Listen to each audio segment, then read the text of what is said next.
मेरा नाम मदन लाल है और मेरी उम्र लगभग 45 वर्ष है और मेरे 3 बच्चे हैं। आज मैं आपको जो घटना बताने जा रहा हूँ, यह उस समय की बात है जब मेरी उम्र लगभग 20 वर्ष की थी और मेरी उस समय शादी भी नहीं हुई थी। मैं उस पुराने ज़माने का था, फिर भी मुझे भूतों पर बिल्कुल भी विश्वास नहीं था, क्योंकि मुझे उस घटना से पहले यह सब बातें बेतुकी लगती थी। एक बार की बात है, रात के लगभग 8 बज रहे होंगे।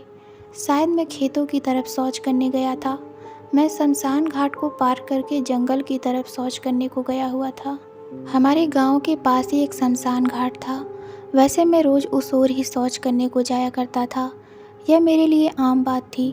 मगर जब उस दिन मैं शौच करके लौट रहा था, तभी मेरी नज़र शमशान घाट की ओर पड़ी तो मैंने देखा शमशान घाट में एक चिता जल रही थी और उस चिता के आसपास लगभग 15 या 20 लोग चिता को घेरे कुछ खा रहे थे।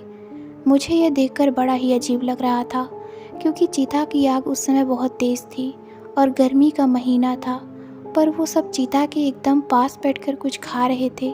पता नहीं मुझे उस समय क्या हुआ था कि मैं शमशान घाट की ओर जाने लगा। मैं शमशान घाट में जाकर उन लोगों से थोड़ा दूर में जाकर खड़ा हो गया, पर वो सब अपने ही ध्यान में मग्न थे और जैसे उन्हें पता भी नहीं चला हो कि उनके पीछे कोई खड़ा है। मुझे भी उस समय उन लोगों के चेहरे साफ नहीं दिख रहे थे और मुझे ये भी नहीं दिख रहा था कि आखिर वो सब खा क्या रहे हैं।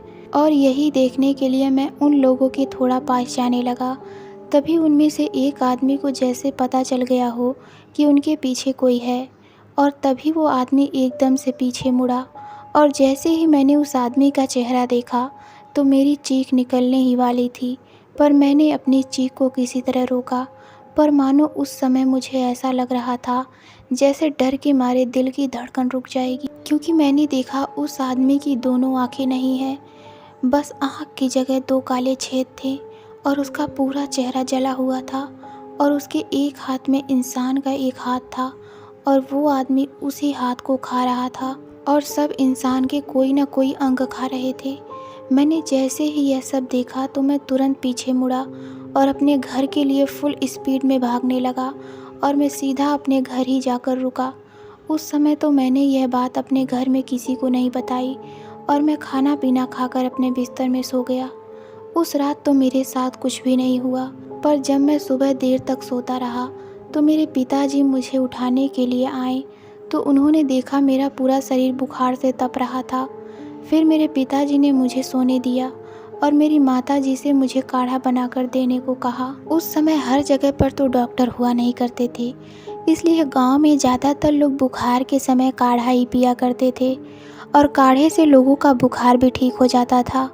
और थोड़ी देर में मेरी माताजी ने मुझे काढ़ा बनाकर दिया और मैं उस काढ़े को पीकर सो गया, पर फिर भी मेरा बुखार ठीक नहीं हुआ। उस दिन मैं पूरा दिन बस सोता ही रहा और जब रात हुई तो सब कोई सो गया। मैं भी अपनी जगह पर खाना खाकर फिर आके लेट गया। मुझे लेटे हुए अभी लगभग 10 मिनट ही हुए होंगे कि तभी मुझे ऐसा लगा जैसे कोई मेरे पास बैठकर कुछ खा रहा हो। पहले तो मैंने इस पर ज़्यादा ध्यान नहीं दिया, पर थोड़ी देर में वो आवाज़ तेज़ हो गई। मैंने ये देखने के लिए आँख खोली कि कौन मेरे पास बैठकर खाना खा रहा है, पर मैंने जैसे ही आँख खोली तो मेरी इस बार डर के मारे चीख निकल गई, क्योंकि मैंने देखा मेरे पलंग पर वही आदमी बैठा हुआ था जो मुझे एक दिन पहले शमशान घाट में दिखा था। उस आदमी ने आज भी अपने एक हाथ में इंसान का हाथ ले रखा था और हाथ को ही खा रहा था। और थोड़ी देर में मेरे घर के सभी लोग भी मेरे पास आ गए, क्योंकि अभी थोड़ी देर पहले मेरी जो चीख निकली थी वही सुनकर सब मेरे पास आए। तो उन्होंने देखा मैं बहुत डरा हुआ था। सब मेरे पास आकर पूछ रहे थे कि क्या हुआ मदन, और तुम चिल्लाए क्यों? पर मैं कुछ बोल नहीं पा रहा था, बस अपने हाथ से इशारा करते हुए उस आदमी को दिखाने की कोशिश कर रहा था। पर वो आदमी मेरे अलावा किसी और को नहीं दिख रहा था और वो आदमी मुझे अभी भी दिख रहा था। पर शायद मेरे पिताजी समझ चुके थे कि मेरे साथ क्या हो रहा है, क्योंकि मेरे पिताजी भूतों के बारे में बहुत कुछ जानते थे।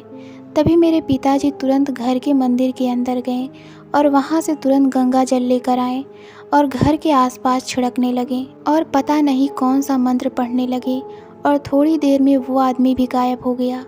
उस आदमी के गायब होते ही मैंने अपने पिताजी को सारी बात बताई। तो उसके बाद मेरे पिताजी ने मुझे एक ताबीज़ बना कर दिया और कहा अब कभी रात के समय शमशान घाट की तरफ मत जाना। पर मैंने अपने पिताजी से कई बार पूछने की कोशिश की कि वो लोग कौन थे जो शमशान घाट में बैठे थे और इंसानों के अंग खा रहे थे।